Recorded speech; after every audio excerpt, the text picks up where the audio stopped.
bersama kami dari zaman. Mudah-mudahan dengan pertemuan ini, yang mana selama ini Indonesia Raya berkumandang di hati saudara kami, ternyata berkumandangnya tersebut hapus lulus, karena di bait Indonesia Raya itu yang mengatakan tanah airku Indonesia. Ternyata kami tidak punya tanah dan kami tidak punya air, sehingga Indonesia Raya itu hanya sebagai nyanyian belaka bagi kami. Mudah-mudahan dengan Orde Persatuan dan Pembangunan ini, Persatuan dan Kesatuan ini, mudah-mudahan Indonesia Raya tersebut menjadi tertanam, menjadi berkembang di hati sanubari kami. Yang kami inginkan ke Kabinet Persatuan ini agar stop segala penggusuran yang berada di seluruh Indonesia. Yang kedua, kami harap selesaikan kasus-kasus segala masalah pertanahan di seluruh Indonesia ini. Yang ketiga, adili segala yang menggusur kami, yang pada hakikatnya kami ada yang ditahan, ada yang difitnah, dan artinya dengan rekayasa seolah-olah kami ini bukan bangsa Indonesia. Sekali lagi saya menekankan, semoga kabinet yang dipimpin oleh Gus Dur dan Mbak Mega ini dapat mengangkat derajat kami dan dapat kami merasakan bahwa Indonesia ini adalah tanah air kami. Sekali lagi saya mengingatkan, stop segala bentuk penggusuran. Kedua, selesaikan segala kasus-kasus masalah pertanahan. Yang ketiga, kembalikan hak tanah untuk hak rakyat. Sekian, dan saya mengucapkan Assalamualaikum warahmatullahi wabarakatuh.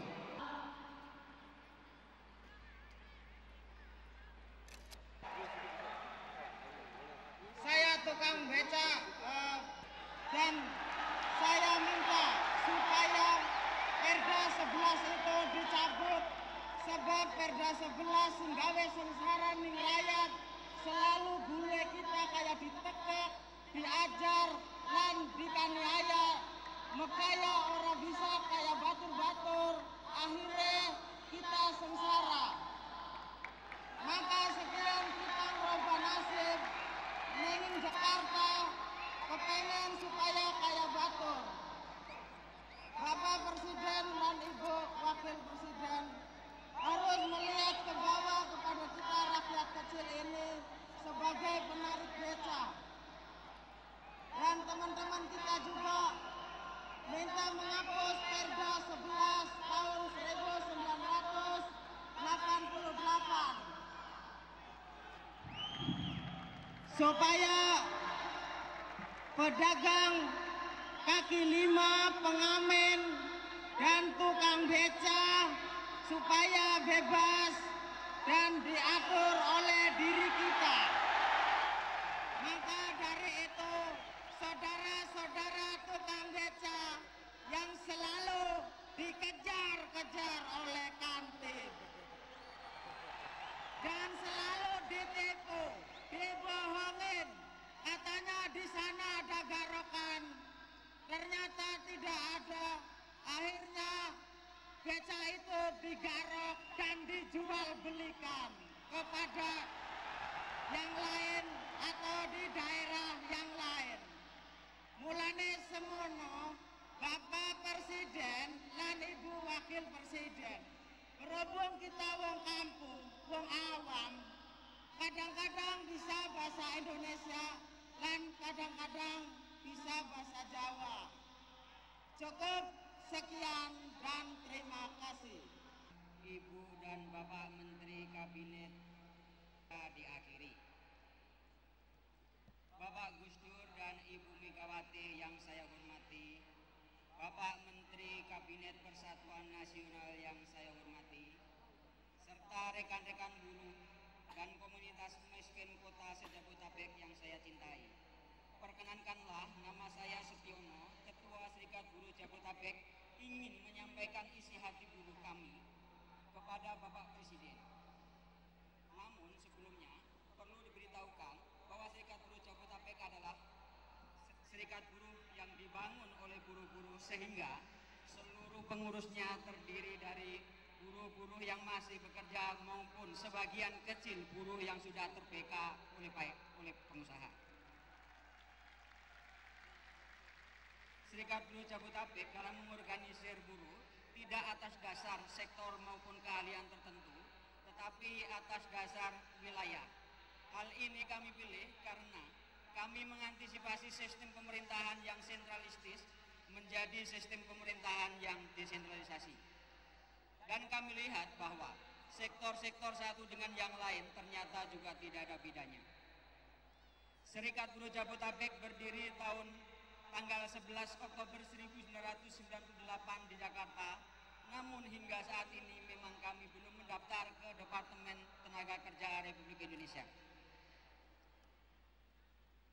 Kami tahu bahwa Bapak Presiden sebelum memangku jabatan Presiden adalah juga sebagai pejuang hak-hak rakyat termasuk buruh, sehingga tahu persis penderitaan buruh yang sudah berpuluh-puluh tahun atas ketidakadilan ini, sehingga kami berharap kepada Bapak pemerintahan yang baru nanti kebijakan-kebijakan yang tidak adil, baik yang menyangkut masalah pola hubungan buruh majikan, pengupahan, jaminan sosial, pemutusan hubungan kerja, kebebasan berserikat, dan pelecehan bagi buruh perempuan serta kekerasannya.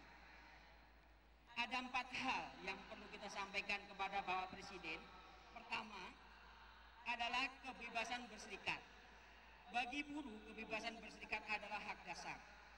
Namun sampai saat ini, buruh saat akan menggunakan haknya tersebut ternyata masih begitu banyak hambatan-hambatan, baik hambatan yang berasal dari pengusaha maupun hambatan-hambatan yang berasal dari kebijakan pemerintah yang tidak memberi peluang kepada kebebasan buruh untuk berserikat.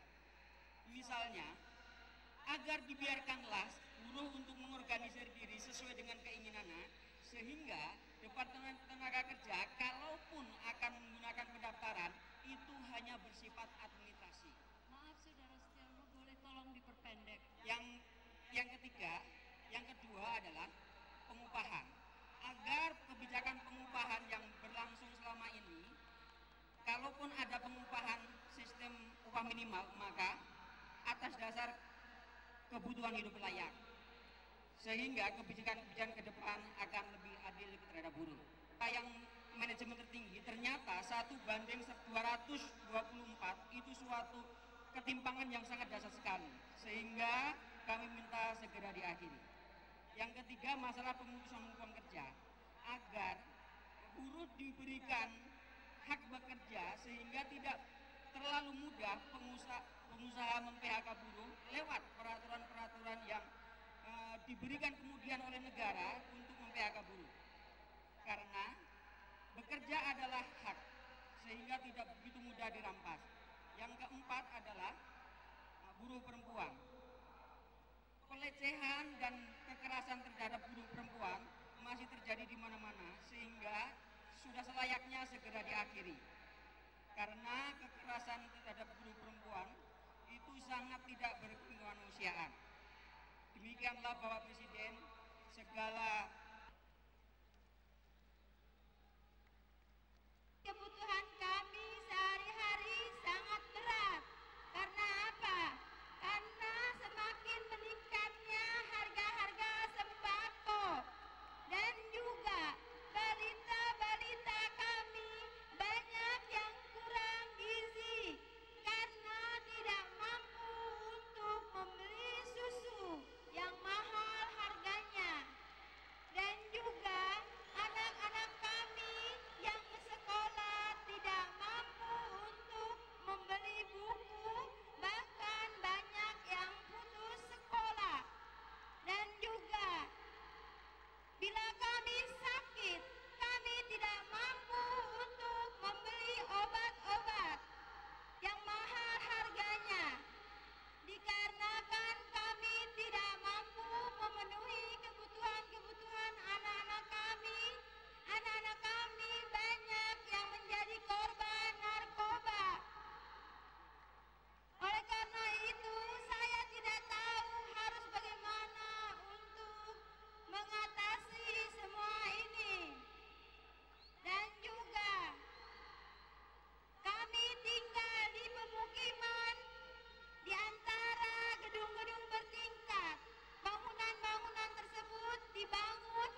dan Mbak Mega memberi masalah la quwata illa billah.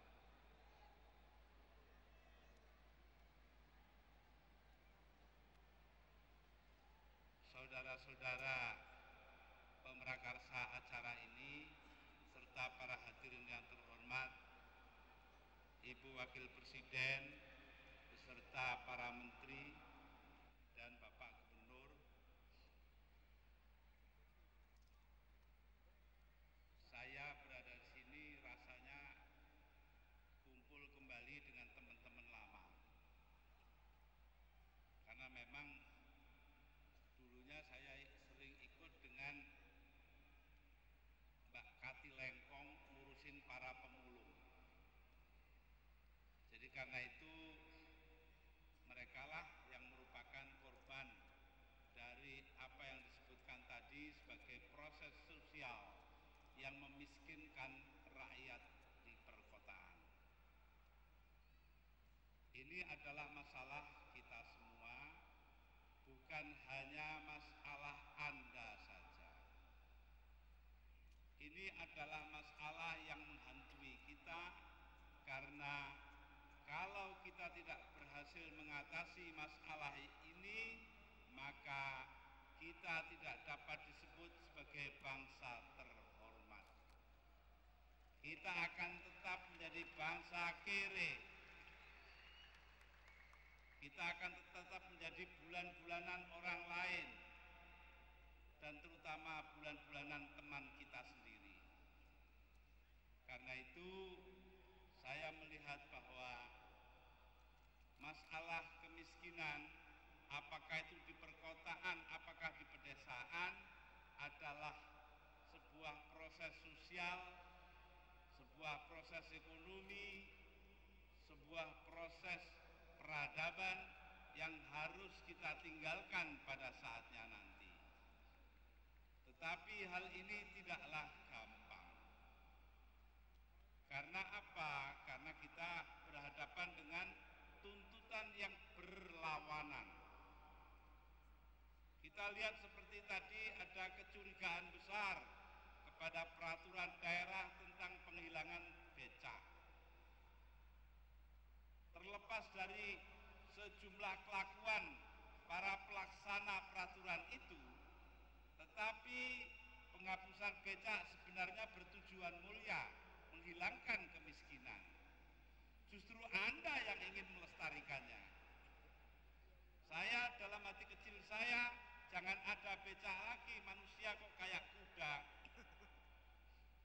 Jadi karena itu, penghapusan becak adalah tujuan kita bersama. Di mana-mana negara yang maju tidak ada becak. Pertanyaannya adalah, kemana tukang-tukang becak itu akan disalurkan? Kemana mereka akan dipekerjakan untuk mengatasi masalah kemiskinan mereka? Jadi bukannya dilestarikan supaya tetap berbecak, itu sangat berbahaya. Jadi ternyata wakil tukang becak sendiri tidak mengerti masalahnya. Karena itu ya yang jelas sajalah sekarang bahwa kita bersama-sama ingin meningkatkan nasib tukang becak dan nasib golongan lain agar dapat mengatasi masalah kemiskinan. Ini di kabinet ada jabatan Menku, Menteri Koordinator Pengentasan Kemiskinan tadinya. Dalam rapat kabinet saya bilang, belum kemiskinan kok dientaskan. Kemiskinan itu berarti diselamatkan dari comberan dibawa ke atas. Lah masa kemiskinan akan dilestarikan dengan cara diselamatkan? Itu enggak betul istilah tersebut. Karena itu Menko-nya sekarang pakai gelar lain, yaitu Menteri Koordinator Penuntasan Kemiskinan. Supaya kemiskinan itu tuntas, tidak ada lagi di negeri kita. Jadi karena itu baru istilahnya saja sudah salah.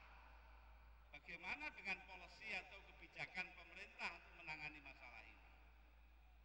Karena itu saudara-saudara sekalian, jelas sekali bahwa masalah yang kita hadapi itu berbelit-belit dan sangat rumit. Karenanya kita melihat bahwa adanya orang-orang yang tergusur dari kehidupan mereka, dari pekerjaan mereka, dari tempat tinggal mereka, itu semua adalah korban-korban yang harus kita pikirkan bukan hanya oleh negara saja, tetapi oleh seluruh masyarakat. Karena kalau semua dihadapkan kepada negara, negara akan semakin besar kekuasaannya dan itu berbahaya untuk rakyat banyak. Karena itu saya senang dengan kegiatan-kegiatan seperti yang dirintis Mbak Wardah Hafif yang sudah lama saya kenal, bahkan sebenarnya masih bersaudara. Saya senang dengan apa yang dijalankan oleh Ibu Kati Lengkong, Romo Sandiawan, dan banyak lagi, ribuan lagi orang-orang yang merintis agar supaya kemiskinan itu hilang tidak hanya di perkotaan, tetapi juga di pedesaan kita. Karena itulah para saudara-saudara bahwa tugas kita itu ke depan sangat berat. Itu saya sadari sepenuhnya. Tetapi nomor satu adalah bahwa jangan menggantungkan nasib Anda kepada pemerintah. Apakah pemerintah daerah ataupun pemerintah pusat. Marilah kita biasakan berjuang atas tenaga sendiri, dengan keringat sendiri. Pemerintah sifatnya hanyalah menunjang dan mendukung saja. Menunjang dengan cara melakukan koordinasi kegiatan, bukan mencampuri hidup saudara. Karena itu saya tidak rela bahwa ada petugas pemerintah yang merasa dirinya lebih hebat daripada yang diurusi. Itu bukan cara ngurusi yang benar. Itu merasa benar sendiri, tidak mau belajar dari orang lain.